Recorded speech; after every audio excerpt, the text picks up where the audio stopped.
एक आगे क्वेश्चन था कि भी कितनी बार मनुष्य का पुनर्जन्म हो सकता है? पुनर्जन्म देखो, आत्माओं तो जन्म मरण के चक्र में आती रहती है ना। कई आत्माएं तो ब्रह्मा के पहले परात में भी से अभी चल रही है ना आत्माएं। पहला परात हुआ ना, ब्रह्मा का 50 साल पूरा हुआ, तो ब्रह्मा के कई आदि, ब्रह्मांड के आदि से भी आत्माएं चल रही हैं। ऐसी नहीं, ब्रह्मा को, इस ब्रह्मांड को हुए कितने साल हुए? ब्रह्मांड का 50 साल की आदि में कुछ जो ब्रह्मांड द्वारा, ब्रह्मा द्वारा सर्जन हुआ ना, परम पुरुष, 7 परम पुरुष, तो वो परम तत्वों के थे। तो कहीं ना कहीं तो वो मनुष्य बने, मनुष्य भी कई 84 योनि में जाकर भी वापस आ जाते हैं, फिर जन्म मरण के चक्र में आते हैं। तो ब्रह्मा ने सृष्टि बना के हुई, ब्रह्मा का दिन शुरू हुआ, ब्रह्मा का 50 साल कितना होता है, तो वो कितने जन्म मरण से चक्र से आए होंगे वो आत्माएं, ब्रह्मा की रचना। फिर बाहर धीरे धीरे करके बाहर दूसरे ब्रह्मांड से भी आए हैं। पहले परात में ब्रह्मांड से आए, गैलेक्सी से आए, यूनिवर्स से आए, ग्रेट यूनिवर्स से। तो ये आत्माएं तो यहाँ जन्म मरण यहाँ आती है। जैसे स्वर्ग लोक में आत्मा ऊपर से परम धाम से आई, दूसरे कहीं से भी, तो स्वर्ग के आवरण चढ़ जाते हैं तो उसको स्वर्ग का टेस्ट लगता है। फिर धीरे धीरे देखता है मनुष्य लोक में, मनुष्य का अच्छा लगता है 5 तत्वों में, क्योंकि कभी 5 तत्वों में आई नहीं, तो अच्छा लगता है, तो 5 तत्वों में मनुष्य बन गई। फिर कर्म बंधन में आई तो जन्म मरण के चक्र में होते होते वो बहुत 7 पाताल लोक में भी बढ़ जाती हैं। तो ऐसी आत्माएं, पावरफुल आत्माएं भी ऊपर आवरण चढ़ जाता है। तो कितने ब्रह्मांड से शुरुआत वाली आत्माओं को आज कितना समय हुआ होगा, कितने जन्म मरण के चक्र हुए होंगे। ब्रह्मा का 1 साल माना 31 खरब 10 अरब 40 करोड़ साल होता है, और 50 साल गिनो तो 155 खरब साल होता है। ब्रह्मा का 50 साल माना 1555 खरब साल होता है। आप जरूर से हमारा एक महाकाल प्रलय का वीडियो है, सर्च करिएगा महाकाल प्रलय बाय बापूजी, वो जरूर से देखिएगा। उसमें ये बताया कि महाकाल प्रलय में कौन कैसे बचेगा, कौन कैसे बचेगा, ये बात बताया। आने वाला समय महाकाल प्रलय का है। जी जी जी। अर्ध प्रलय, प्रलय, कल प्रलय, महाकाल प्रलय, महाकाल प्रलय, तो उसमें ये आत्माएं आती है ना। ये आत्माएं अब ब्रह्मांड में जब अर्ध प्रलय होता है 4 युग में, सतयुग, त्रेता, द्वापर, कल युग में, तो वो आत्माएं नहीं आती। बिल्कुल आती। हाँ, अर्ध प्रलय होता है, फिर प्रलय पूरा 71 युगांतर पूरा होता है, तो धरती पर पूरा जल प्रलय होता है, तो पूरे मनुष्य सृष्टि खत्म हो जाती है, उसको एक मनमंत्र कहता है। ऐसे 14 मनमंत्र पे भी आती है, कल प्रलय होता है, तो कल प्रलय में भी तीनों लोग खत्म हो जाते हैं, भूलोक, बुबुर लोक, स्वर्ग लोक खत्म। तो ये आत्माएं जन्म मरण के चक्र में आने वाली आत्माएं हैं। तो ये 1555 खरब साल पुरानी आत्माएं का क्या हाल होगा? वो जो कितने जन्म मरण में जाना फिक्स ही है ना उसका। हाँ, 84 लाख योनि में तो जाएगी बेचारी, इतनी घिस चुकी और इतनी पावर ही नहीं है ना भीतर आत्मा में। बिल्कुल सही है, तो एक अमीबा भी बन सकती है। बिल्कुल बन सकती है। हाँ, ये बात सही है। इसलिए इस ब्रह्मांड में, इस धरती पर भूलोक से भूभुलोक, स्वर्गलोक, महालोक, जनलोक, तपलोक, ब्रह्मापुरी, विष्णुपुरी, शिवपुरी, ब्रह्मा, कितनी आत्माएं बैठी हैं आज की तारीख में, बाहर से आई हुई आत्माएं। जो आज एलियन कनेक्शन की बात करते हैं, जी जी जी, एलियन अपने यूएफओ लेकर बैठे ऊपर, 3D to 5D की बात करते हैं, उस पर हमारा वीडियो है, 3D to 5D। जी, आप हमारी लाइफ इन मल्टीवर्स की बुक जरूर पढ़िएगा। परमशांति.org वेबसाइट में रखी हुई है फ्री में, और 12 भाषा में आ चुकी है। बापूजी, मनुष्य की अमरता की रेस क्यों है? क्यों अमर होना चाहता है मनुष्य? क्या मरने के बाद जिंदा हो सकता है? क्या पॉसिबल है? देखो, मरने के बाद लोग अमरता के लिए तो पहले राक्षस तपस्या नहीं करते थे। राक्षस कितने अमर बनने के लिए, अमर बनने के लिए राक्षस शरीर के साथ अमर बनना है, उसके लिए नहीं वो ब्रह्मा से वरदान मांगते, शंकर से वरदान मांगे, तो मगर उसको जबरदस्ती तपस्या की है तो वरदान तो दे देते हैं ब्रह्मा या शंकर भी, मगर बाद में उसके विनाश के कोई कारण निकाल देते हैं। जैसे प्रहलाद का बाप का नाम, वो क्या नाम था, वो असुर हिरण्यकश्यप, उसने तपस्या की, वरदान दे दिया, मगर मारने के लिए फिर विष्णु का अवतार हुआ, तो एक समय निकाला, सिर्फ स्पेशल थोड़ा सा काम करने के लिए अवतार आना पड़ा। हाँ हाँ, हिरण्यकश्यप को मारने के लिए।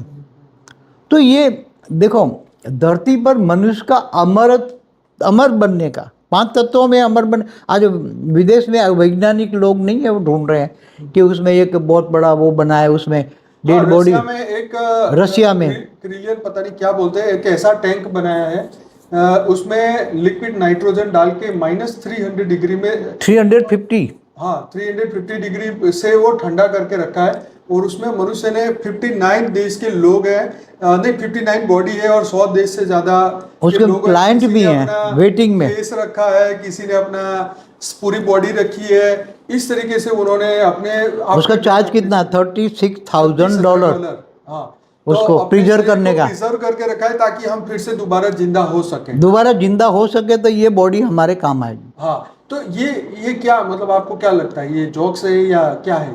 देखो, सूक्ष्म जगत वाले हाँ क्रिश्चियन हो या मुसलमान हो, हाँ ये तो मानते हैं ना कि ये बॉडी बहुत इंपॉर्टेंट है, इसलिए तो कब्रिस्तान में कब्र में रखते हैं हाँ, ना, ठीक है, जलाते नहीं है ना, सही है। सिर्फ हिंदू जलाते हैं। तो जब भगवान आएगा, कब हाँ क़यामत के दिन पर जब खुद आएगा, तो बॉडी बहुत इंपॉर्टेंट है ना। हाँ ये बॉडी में तुम प्रवेश कराएगा, हाँ हाँ। चाहे क्रिश्चियन हो चाहे मुसलमान हो। तो बापू जी, वो डे ऑफ जजमेंट के दिन भी बोलते हैं ना कि वो जो है आपको फिर से शरीर में, फिर आप जिंदा हो गए, फिर इसीलिए से शरीर में प्रवेश कराएंगे। हाँ कराएंगे। तो क्या ये वाकई में ये प्रिजर्व होंगे या कुछ होगा, इसका बॉडी का कोई मतलब है? देखो, कई लोगों की अलग अलग, ये अलग अलग जगह से आए धरती पर। क्रिश्चियन लोग अलग, मैंने इस पर वीडियो बनाया है कि अनेक धर्म मठ पंच संप्रदाय की आत्माएं धरती पर कहाँ कहाँ से आई है, तो उसकी बिलीफ अलग अलग है। उसकी बिलीफ है भी नहीं, भगवान आएगा, हमें इस बॉडी की बहुत इंपॉर्टेंट है, इसको जलाओ मत, उसको प्रिजर्व करके रखो। तो इन्होंने ये प्रिजर्व करके रखा है, ये -350 डिग्री में वो प्रिजर्व करके रखा है कि भी क्या क्रिश्चियन है तो वो मानता है उसमें। क्रिश्चियन लोग सारे 59 कंट्रीज के फिर ये बॉडी है अलग अलग। तो ये एक साइंस अभी बीच में आ गया कि भाई बॉडी को प्रिजर्व करके रखो। तो वैसे भी पिरामिडों में भी जो पहले दुनिया भर के जो पिरामिड थे, दुनिया भर के जितने भी, हर दुनिया में हर जगह पिरामिड, चाइना में भी हैं, हर जगह पिरामिड है। तो पिरामिड का मतलब क्या था? पिरामिड के अंदर एक ऊर्जा बनती थी, ऊर्जा बनकर वो मनुष्य जो मर गया है उसकी डेड बॉडी से सूक्ष्म जगत में आत्मा वो ऊपर सूक्ष्म जगत में वो पिरामिड कनेक्ट करती थी, आत्माओं को कनेक्ट कराती थी। उसकी बॉडी को पिरामिड में रखा, किसी भी बॉडी को पिरामिड में रखा, ऊर्जा बनी, बहुत ऊर्जा उसमें बनी, और फिर ये सूक्ष्म शरीर के साथ वहाँ से निकल गया। समझ में आए? सूक्ष्म जगत में मतलब जहाँ जहाँ ये इजिप्ट वाले ने ना 3 पिरामिड है, तो वहाँ से 3 स्टार है ना ऊपर, क्या बोलते हैं उसको, 3 स्टार वाला 3 पिरामिड। तो वहाँ वो सूक्ष्म जगत से कनेक्शन वाली आत्माएं वहाँ आती हैं। धरती पर जितने भी अलग अलग धर्म मठ पंच संप्रदाय है, तो सूक्ष्म जगत से कनेक्शन है ना। हमारे यहाँ भी ये हर मनवंतर में 70 7 ऋषि, वो ऊपर 7 ग्रह है, 7 स्टार है ना, 7 स्टार, वहाँ से आती है ना ऋषि मुनि, यहाँ के लोगों को ब्रह्म ज्ञान देते हैं। उस पर वीडियो है ना हमारा ब्रह्म ज्ञान पर। तो ये मनुष्यों को एक पागलपन है, क्या है पागलपन। वैसे बात तो सही है, क्योंकि अनंत जन्म हो गए, अनंत माता पिता मिले, सब कुछ अनंत बार हो चुका है, तो भी तुम इसी शरीर को लेके बैठे हो। आत्मा हमारे, ये तो बात ठीक है, शरीर को मगर उनको आत्मा से मतलब नहीं है, उनको ये असुर है ना, उनको देह से मतलब है। देह असुर, ये असुर ज्ञान नहीं समझते थे, नहीं समझते थे, सही है। देवता थोड़ा कुछ ज्ञान समझते, मगर देवताओं के पास भी ब्रह्म ज्ञान तो नहीं था। राइट। असुरों के पास तो देह का भान था, देह वाली देह करो, शरीर को संतुष्ट करो, शरीर वाली बात, खाओ पियो मस्त रहो और दे। तो वो असुरों को ये चाहिए कि हम यहाँ अमर बने। थोड़े टाइम तो उसको अमरत्व का वरदान ब्रह्मा दे देता है। जी, ब्रह्मा का अमरत्व का वरदान तो दे देता है। ये रावण को भी तो शिव ने वरदान दे दिया था ना। तब रावण कितने साल रहा उसने? रावण ने धरती पर 40,000 साल राज किया, त्रेता में। आज से त्रेता कब हुआ? पूरा द्वापर बीच में गया है ना, पूरा द्वापर माना कलयुग 4,32,000 साल से डबल है द्वापर, तो 8,64,000 साल का द्वापर बीत गया। त्रेता में ये हुआ रावण। तो सतयुग में तो लाख लाख साल जीते थे लोग, इसलिए सतयुग के अंदर ये मांगते थे ना, सतयुग के अंदर 1,00,000 साल जिएंगे। तो वहाँ नीचे से पाताल लोक से आ जाते थे।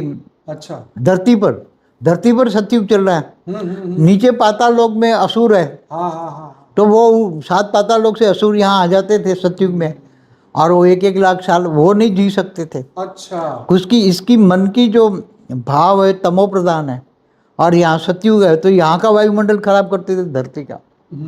फिर वो तपस्या करते थे। इसलिए सतयुग में भी भगवान के अवतार, विष्णु के अवतार होते थे। हाँ, ये भी सोचने वाली बात है कि भाई सतयुग में क्या लेना देना, सत्य का युग है, अच्छा प्रॉब्लम नहीं है धरती पे, तो भगवान क्यों आए धरती पे? बड़े पाताल लोक से असुर आ जाते थे, पाताल से असुर आते थे, राइट। और असुर लोग आकर यहाँ, यही उनके असुरों की यही था बलि का, कि हमें मनुष्य 5 तत्वों में अमरत्व चाहिए। चलो 5 तत्वों में, तो 5 तत्वों में अमरत्व, बहुत बड़ा राज खुला है। 5 तत्वों में अमरत्व कभी मिल नहीं नहीं सकता। सकता।